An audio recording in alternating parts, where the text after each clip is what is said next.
This interview of Arshad Varsi with Samdesh Bhatia will go down as one of the most craziest and controversial interviews of the recent times. And आज हम लोग उसी interview में discuss हुए एक statement के ऊपर थोड़ा सा डीप एनालिसिस करने वाले हैं ऑफ हाउ ऑडियंस ने उसको बहुत ही गलत तरीके से इंटरप्रेट कर लिया, कैसे बहुत सारे लोग इसमें एक अपॉर्चुनिटी ढूंढ रहे हैं इसको एक south Indian cinema versus Bollywood की डिबेट बनाने में, एंड कई लोग इसको हिंदू वर्सेस मुस्लिम की डिबेट तक भी लेकर जा रहे हैं। इन सभी चीजों के बारे में आज की वीडियो में बात करते हैं। And this video is a part of my series that I am starting on my channel, जिस सीरीज के अंदर मैं कुछ बहुत ही हॉट इवेंट्स के ऊपर अपने ओपिनियंस या थॉट्स रखूंगा। एंड अगर आपको ये कंटेंट पसंद आता है तो प्लीज इस वीडियो को लाइक करके मुझे ये सिग्नल जरूर देना that you want more of this content. 16 अगस्त 2024 को अनफिल्टर्ड बाय समदेश भाटिया के चैनल पर एक इंटरव्यू अपलोड होता है जिसका नाम था my crazy hang out with Arshad Warsi. And उनकी ये एक बहुत ही पुरानी ऑनगोइंग सीरीज है जहां पर वो सोसाइटी के सक्सेसफुल लोगों के साथ, जिसमें कि एक्टर्स, पॉलिटिशियंस एंड सोसाइटी के अलग अलग फील्ड से कुछ लोगों को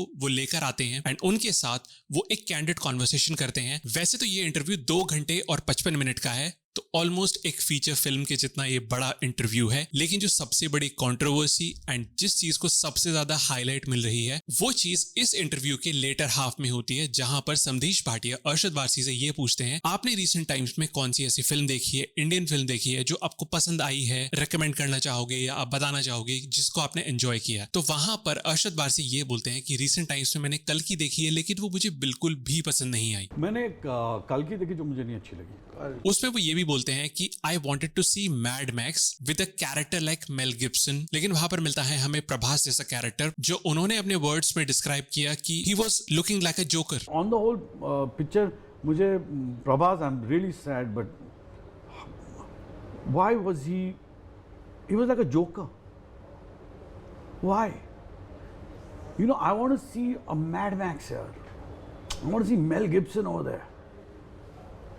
तुमने उसको क्या बना दिया यार, क्यों करते हैं ऐसा, नहीं समझ में आता है। एंड इस स्टेटमेंट को लेकर बहुत ज्यादा लोग ऑफेंड हो गए, उनको हेटफुल कमेंट्स देने लगे, उनकी इंस्टाग्राम प्रोफाइल पर गंदे गंदे कमेंट्स करने लगे एंड लोगों ने उनकी फैमिली को, उनके रिलीजन को, हर एक चीज को इस कॉन्वर्सेशन के अंदर घसीट लिया। First of all I think लोगों ने इस स्टेटमेंट को बहुत गलत तरीके से लिया है। वो इस स्टेटमेंट से ये कह रहे थे कि मुझे प्रभास का कैरेक्टर बिल्कुल भी पसंद नहीं आया, and majority of the audience के थॉट्स यही थे दैट कल्कि was not a bad film. इस फिल्म के अंदर अभी तक इंडियन सिनेमा में मैंने VFX और CGI का जो यूज हुआ है ना, इससे बेटर यूज उनका मैंने आज तक नहीं देखा है। बट जिस तरीके से उस मूवी का फर्स्ट हाफ आगे चलता है, इतनी ज्यादा फैन सर्विसिंग करी जाती है, प्रभास के कैरेक्टर को जिस तरीके से इंट्रोड्यूस कराया जाता है, उनका दिशा पाटनी के साथ जो लव एंगल दिखाया जाता है, किस तरीके से वो उस कॉम्प्लेक्स को एक्सप्लोर करते हुए दिखाए जाते हैं, वो मेरे लिए बहुत ही ज्यादा पुट ऑफ करने वाला था।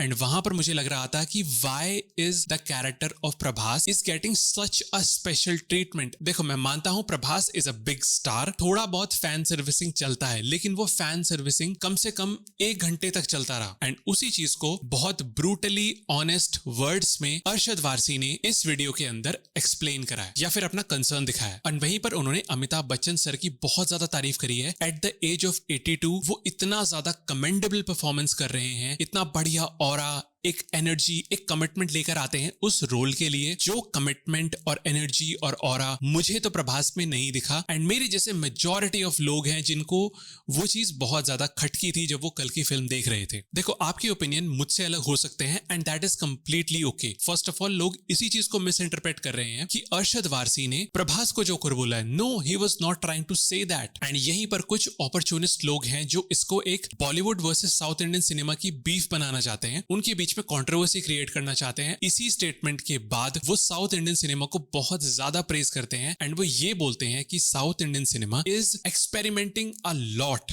एंड वो उनको बहुत पसंद आ रहा है। वो ये बोलते हैं कि बॉलीवुड को भी उनसे कुछ सीखना चाहिए, दैट बॉलीवुड को भी अपनी फिल्मों में बहुत ज्यादा एक्सपेरिमेंट करना चाहिए, जो हॉलीवुड बहुत पहले से कर रहा है। हम अभी शुरू करें फिल्म लाइक कल्कि and kill and we are trying all this. I think करना चाहिए।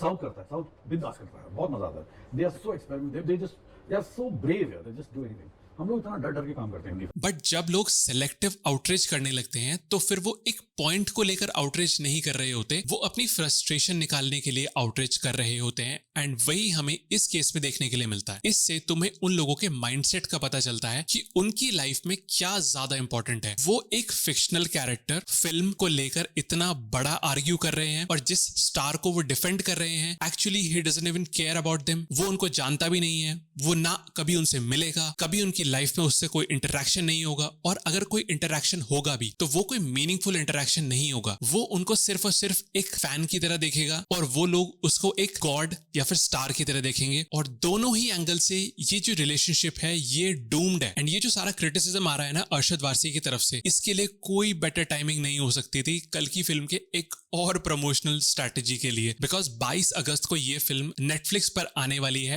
एंड ये जो स्टेटमेंट है ये इसके लिए एक फ्री मार्केटिंग का काम करेगी। एंड मुझे ऐसा लगता है कि बहुत ही बढ़िया चीज हुई है। ये स्टेटमेंट आई है एक एस्टैब्लिश्ड इंडस्ट्री के इंडिविजुअल से। जब ये स्टेटमेंट आती है तो ये अपने साथ बहुत ज्यादा क्रेडिबिलिटी और वेट लेकर आती है, बिकॉज बाहुबली के बाद से हमने प्रभास का कोई ऐसा काम नहीं देखा है जहां पर हम 100% कन्विक्शन के साथ ये कह सकें that he is doing his 100%, and हम ये नहीं कह पा रहे हैं that he is the same Prabhas that did Baahubali. देखो, मैं प्रभास को कोई बहुत बड़ा फैन नहीं हूं, मैं उनका कोई हेटर भी नहीं हूं, मुझे नहीं फर्क पड़ता। मैं एक न्यूट्रल ग्राउंड होल्ड करता हूं। मुझे फर्क नहीं पड़ता कि उनकी फिल्में हिट हो रही हैं या उनकी फिल्में फ्लॉप हो रही हैं। अगर मुझे अच्छा कंटेंट देखने के लिए मिलेगा तो फिर मैं उनकी तारीफ करूंगा, लेकिन अगर कोई कंटेंट बुरा है, वहां पर वो कुछ बुरा काम कर रहे हैं, तो मैं उनको क्रिटिसाइज डेफिनेटली करूंगा। मुझे ऐसा लगता है कि इस सिचुएशन में अरशद वारसी इज 100% राइट। और ये जो पूरा क्रिटिसिज्म होता है ना वो इसलिए होता है बिकॉज हम चाहते हैं कि हमारी मूवीज इंप्रूव हो, वो ग्लोबल स्केल पर इंडिया को रिप्रेजेंट करें, कल्चरल रेवोल्यूशन लेकर आए इंडियन सिनेमा में, जो अब हो तो रहा है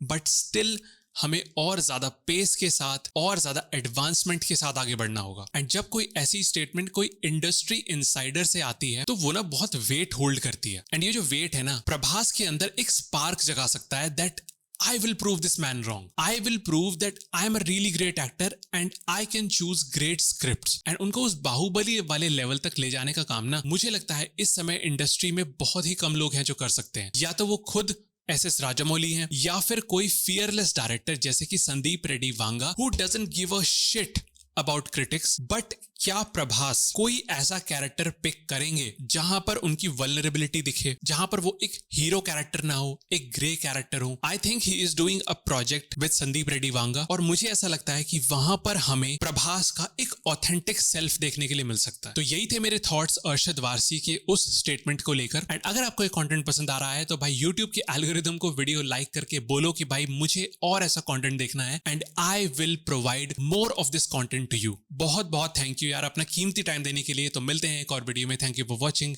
बाय बाय।